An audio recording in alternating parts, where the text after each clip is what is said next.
భగవంతుడు అంటే గుడిలో ఉండే విగ్రహం కాదు, ప్రతి ఒక్కరి గుండెల్లో ఉండే మానవత్వం. పూలతో నిండి ఉన్న తోట ఎంత అందంగా ఉంటుందో, మంచి ఆలోచనతో నిండి ఉన్న మనసు కూడా అంతే ఆనందంగా ఉంటుంది. కష్టాలు అనేవి మనల్ని భయపెట్టడానికి రావు, మనం ఎలా బ్రతకాలో నేర్పడానికి వస్తూ ఉంటాయి. వాటిని సరిగ్గా అర్థం చేసుకొని ధైర్యంగా నిలబడి ఎదుర్కోండి, విశ్వాసంతో ఉండండి. ఎందుకంటే ఈ జీవితంలో ఏది కూడా శాశ్వతం కాదు అని మర్చిపోకండి. జీవితంలో ఎందుకు ఓడిపోతున్నామో తెలిస్తే ఎలా గెలవాలో అర్థమవుతుంది. జీవితంలో మనం చేసే తప్పుల్ని గమనించేది ఇద్దరు, ఒకరు పరమాత్మ, ఇంకొకరు అంతరాత్మ. ఎప్పుడూ కూడా మీలోని లోపాలను ఈ ప్రపంచానికి చెప్పకండి, ఎందుకంటే వాటితో ఆడుకోవడానికి ఈ ప్రపంచం తప్పకుండా కాచుకొని కూర్చుంటుంది. మర్చిపోకండి. ఒక స్త్రీ మిమ్మల్ని నిజంగా ప్రేమిస్తే తన జీవితంలోని ప్రతి విషయాన్ని కూడా మీతో తప్పకుండా పంచుకుంటుంది. అలాగే కష్టాల్లో కూడా మీకు ధైర్యం చెప్తుంది, మీ మాటలకు విలువనిస్తుంది, మీ మంచిని కోరుకుంటుంది. మీ యొక్క జీవితం నుంచి వాళ్ళు ఎప్పటికీ వెళ్ళాలని అనుకోరు, వెళ్ళరు కూడా. నీ తప్పులు ఎన్ని ఉన్నా సరే నీతో కలిసి బ్రతకడానికి ఒక్క మంచి కారణమైనా వెతుక్కుంటూ ఉంటుంది. గుర్తుంచుకోండి, సమయాన్ని సరిగ్గా వినియోగించుకునే వ్యక్తికి మిగతా మంచి అలవాట్లు కూడా వాటంతటా అవే వస్తాయి. మానసికంగా శక్తివంతమైన వారు ఎలాంటి కష్టాల్లోనైనా కూడా మరుసటి రోజుకల్లా మర్చిపోతారు. పనిలో ప్రతిసారి సంతోషం లభించకపోవచ్చు, కానీ పని అన్నదే లేకపోతే అసలు సంతోషం అనేదే ఉండదు. గుర్తుంచుకోండి, మనిషి సాధించిన విజయాలు ఈ సమాజానికి ఉపయోగపడితేనే అవి నిజమైన విజయాలు అంటారు. మీరు ఉన్నతంగా ఎదగటానికి మీకు ఈ ప్రపంచం కావాలి, మీరు ఎదిగిన తర్వాత ఈ ప్రపంచానికి మీరు కావాలి. హృదయం పవిత్రమైనప్పుడు దారి విశాలంగా కనిపిస్తుంది, అలాగే గమ్యం కూడా స్పష్టమవుతుంది. విజయాన్ని సాధించగలమనే విశ్వాసం ఉన్నవారు విజయాన్ని తప్పకుండా సాధించి తీరుతారు. అన్ని వేళలా విజయమే అంతిమ లక్ష్యం కాదు, అలాగని అపజయం మరణమూ కాదు. రెండింటికంటే ముఖ్యమైనది ధైర్యం.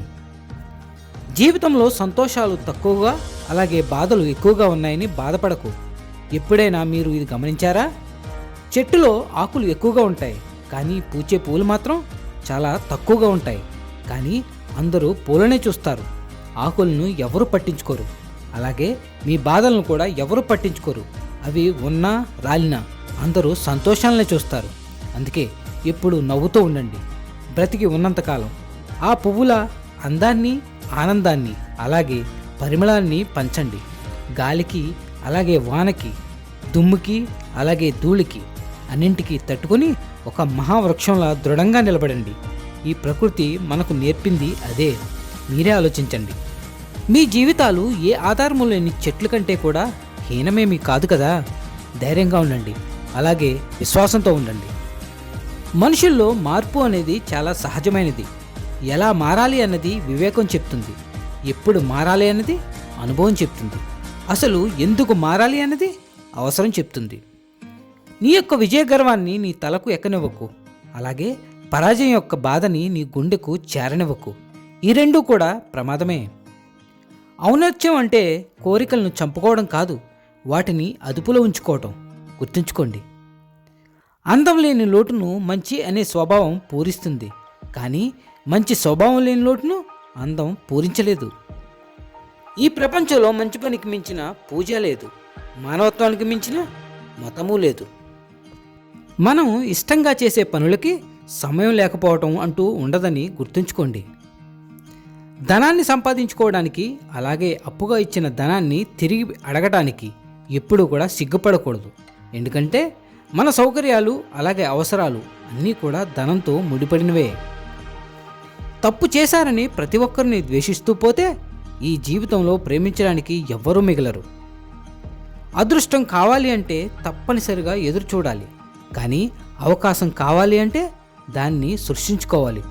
అదృష్టం అనేది అందరి జీవితాల్లో ఉండదు, కానీ అవకాశం మాత్రం ప్రతి ఒక్కరి జీవితాన్ని తప్పకుండా అదృష్టంగా మారుస్తుంది. మన జీవితానికి మూల సూత్రాలు చదువు, అలాగే సంస్కారం. చదువు అనేది మనల్ని తలదించనివ్వదు, అలాగే సంస్కారం అనేది మనల్ని తల వంచనివ్వదు. ధైర్యం చేయకపోతే దరిద్రం దూరం కాదు, అలాగే సాహసం చేయకపోతే సంతోషం దరికి రాదు. ధైర్యంగా ఉండండి. విశ్వాసాన్ని ఎప్పుడూ కూడా కోల్పోకండి. ఇక నిజానికి వెళ్దామండి. కర్మ సిద్ధాంతం.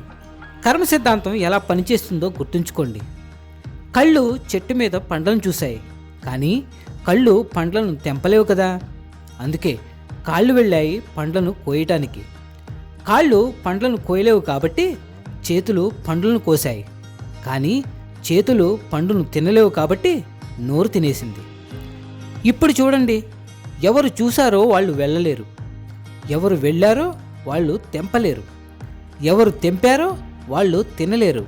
ఇదంతా ఎప్పుడైతే ఆ తోట యజమాని చూశాడో అప్పుడు దెబ్బలు వీపు మీద పడ్డాయి.